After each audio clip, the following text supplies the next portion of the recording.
I'm 29 years old, and I recently got a call from my mom. I hadn't talked to her in almost 5 years. She said she needed my help because my sister and her husband had just gone through a tragedy. Here's some background. The man who is now my sister's husband was once supposed to be my husband. My sister Melissa, who's 27, got together with my fiancé Lucas, 29, on the day of my engagement. Lucas and I had been together since college, and he proposed to me after almost 5 years of dating. He threw a surprise party for us on the night of our engagement. I remember feeling on top of the world until around 1 p.m. when I went out into the backyard for better reception and saw my sister all over Lucas. They were kissing so passionately that for the first couple of seconds, they didn't even notice me standing there shocked. I couldn't believe he would do this to me after nearly 5 years together, especially on the night of our engagement.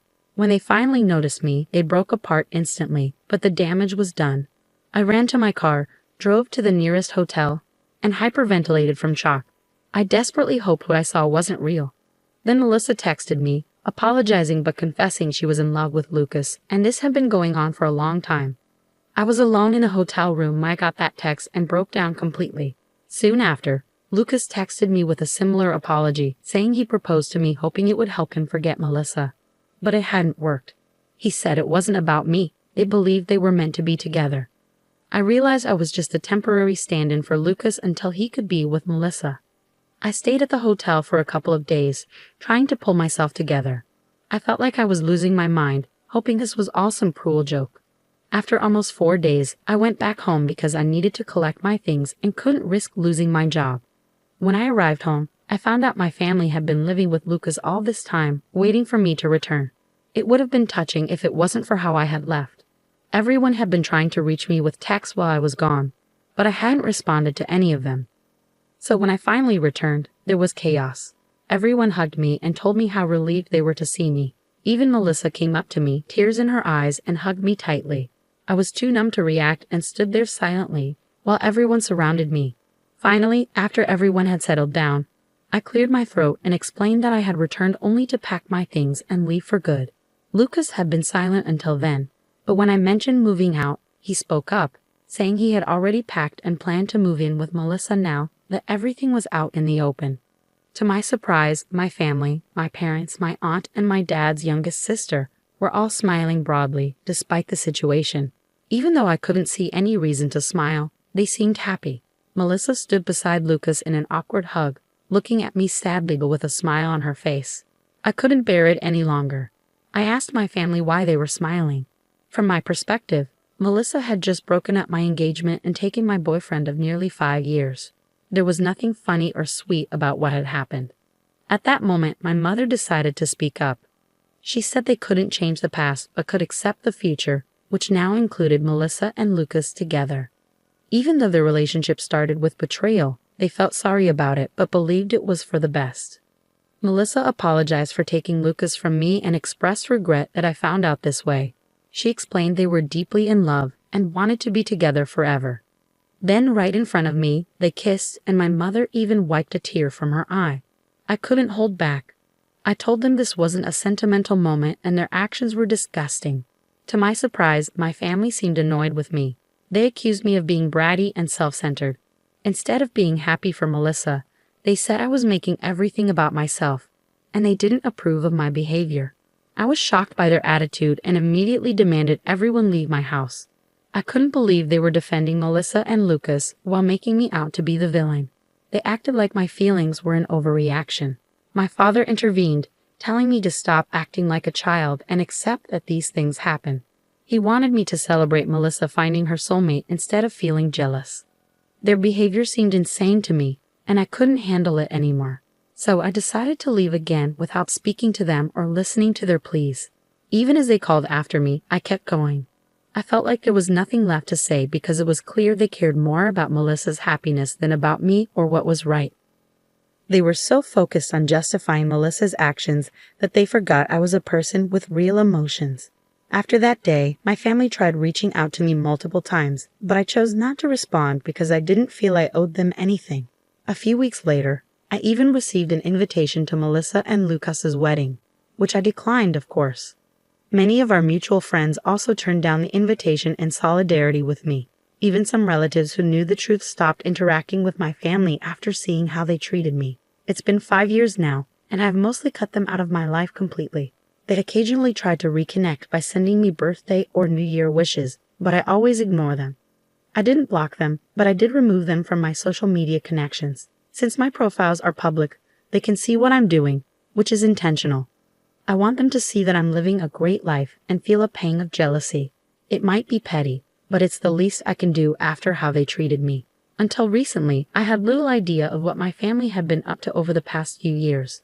About 4 days ago, my mother called me from an unfamiliar number. When I recognized her voice, I almost hung up immediately, but she pleaded with me desperately for a chance to talk, saying they were in urgent need of help. Out of sheer humanity, I agreed to listen for a few minutes. She explained that Melissa and Lucas had started their own business a couple of years ago, but it was failing miserably. Investors were pulling out because of the lack of profit. They had borrowed more money in hopes of turning things around, but it only added to their debt. Now they were deeply in debt and facing pressure from loan sharks, employees, investors, and other creditors. My mother knew I lived a comfortable lifestyle and turned to me as a last resort, begging me to loan Melissa and Lucas money to pay off their debts. She asked for nearly $75,000. I questioned why Melissa hadn't asked me directly for help and why my mother was speaking for her. My mother explained that Melissa and Lucas didn't want her to approach me. They hadn't told me about their financial troubles because of our history from 5 years ago. Melissa wasn't ready to accept help from me, but my mother didn't know anyone else who could lend them such a large sum at short notice. A couple of months had passed, and Melissa and Lucas were struggling to make ends meet, even for basic necessities. My parents and Lucas's family were doing their best to support them, but their resources were limited. Both families were retired and needed to secure their own futures, so giving away their savings wasn't feasible. With no other options left, my mother called me to ask for help. I could afford to help them financially, but I didn't want to. Melissa was right not to ask me directly after what happened between us. They forfeited any right to expect anything from me when they betrayed me. I told my mother firmly that I couldn't and wouldn't help them. She sounded hurt and argued that I was being heartless and needed to think about our family. I replied that Melissa and Lucas didn't consider me when they had their affair, and my family didn't consider my feelings while supporting them. So I saw no reason to consider them now either. I had worked really hard to get where I am today, and I wasn't going to just give away $75,000 to people who didn't deserve it. Then my mom called and started crying, saying she never thought I'd become so selfish. She said my sister and her husband would be in big trouble if I didn't help them. I told her I couldn't help, and I hung up. Since then, my mom has been texting me nonstop, begging me to change my mind and think about my sister. She said it wasn't the time for revenge and that my sister was in serious trouble. She thinks I'll regret not helping her in the future. It's really stressful, and I don't know what to do because I don't want to be seen as the bad person. Am I wrong for not helping my sister financially after she stole my fiancé 5 years ago? Update. So I finally decided to block my family. I didn't do it sooner because I wanted them to see how well I was doing and maybe feel envious. Also, I worried I might regret cutting them off if something bad happened to them. But now, I just don't care. I should have cut ties with them 5 years ago. I don't know why I kept them around for so long. That was my mistake. Refusing to help my sister now isn't about being petty.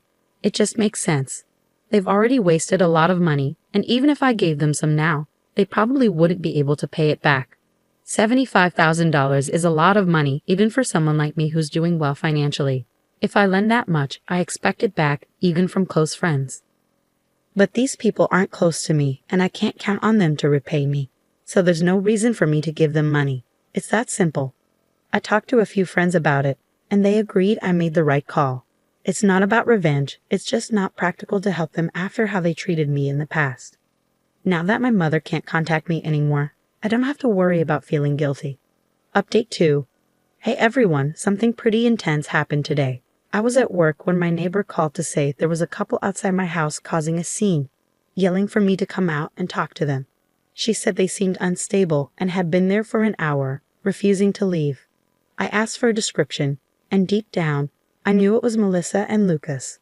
My neighbor insisted I come home to handle the situation, and I agreed. With Melissa and Lucas, trouble always followed.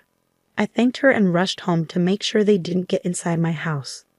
I got home in about 15 minutes and caught them trying to break into my house by picking the lock. I parked in front of my place and asked them what they were doing. I tried to call the police, but Lucas knocked the phone out of my hand. Melissa then said they were only here to talk and didn't want anything from me, at least not right now. I told them to make it quick and insisted we stay outside in the yard. I didn't feel comfortable inviting them inside, especially since they seemed hostile despite claiming they didn't want anything from me. Melissa began speaking. She said my mother had told her about the phone call I ignored and how I had blocked them all. She accused me of being unfair and said it had been 5 years since the incident with my fiancé, so I should have moved on by now. She claimed I was acting dramatically to get attention from the family and felt insulted by my refusal to help them. That's why she wanted to talk to me. She explained that she had managed to gather the money this time by selling their house and jewelry, but she might need more in the future. Melissa said she needed assurance that I would be there to help again. I firmly told her no. I made it clear she couldn't rely on me because I deeply dislike her and her husband. I was so furious that I even mentioned how close I was to hitting her, so they should leave immediately. Then Lucas demanded that I sign a document promising to give them money whenever they asked. I couldn't believe it. I knew it wouldn't be legally binding if I signed it under duress. They were being unreasonable and seemed to think they could manipulate me into doing something like that. I ordered both of them to leave, but Melissa pushed me and insisted that I had to help them because we were family, and I couldn't avoid my responsibilities like this. I was shocked by her push, and I almost slapped her in response, but I managed to restrain myself because I knew it would only escalate things. Instead, I quickly grabbed my phone from the ground where Lucas had knocked it, and I ran to my car. I jumped in and drove off without even looking back. Since I had left the engine running earlier, I was able to speed away quickly. They didn't attempt to chase me on foot, so they stayed at my house, which was unfortunate for them. Once I was a safe distance away, I called the police and explained the situation. I hurried back home and arrived just in time for the police to show up. In less than 20 minutes, I gave them all the details, and they arrested Melissa and Lucas. I knew the charges might not be severe, but it was worth it to have them taken away and not have to deal with them anymore. It's been a few hours since then, and surprisingly, I haven't heard from anyone in my family. I thought someone might try to contact me from a different number by now, but they haven't. It makes me think they might be done with the situation and won't bother me again. Or maybe they're waiting for things to calm down before reaching out. Update 3. Hi, it's been about a week since my last update. I had started to think my family might leave me alone after I called the police on Melissa and Lucas. But I was wrong. They still found a way to bother me, and this time it was my parents who came to my house, asking if they could talk to me. This happened yesterday, and they seemed much more humble compared to Melissa and Lucas, so I allowed them in. My mother started crying as soon as she came in, apologizing for taking Melissa's side over mine in the past. My father said that after hearing about Melissa and Lucas getting arrested for their actions, including pushing me, they couldn't see them the same way anymore. They decided to cut them off. My mother continued crying throughout her visit while my father apologized for siding with Melissa instead of me in the past. I thanked them for finally realizing their mistake, but I explained that it was too late to repair our relationship. I've grown accustomed to living life on my own terms, and I'm not willing to prioritize my family over myself anymore. I appreciated their visit and apology, but I couldn't promise to work on our relationship. They tried to argue that we could fix things if we tried, but the truth was I no longer wanted to try. I just wanted to focus on myself. They seemed disappointed but eventually left, asking if I could at least unblock them so we could stay in touch. I've unblocked my parents now, which feels strange, but that's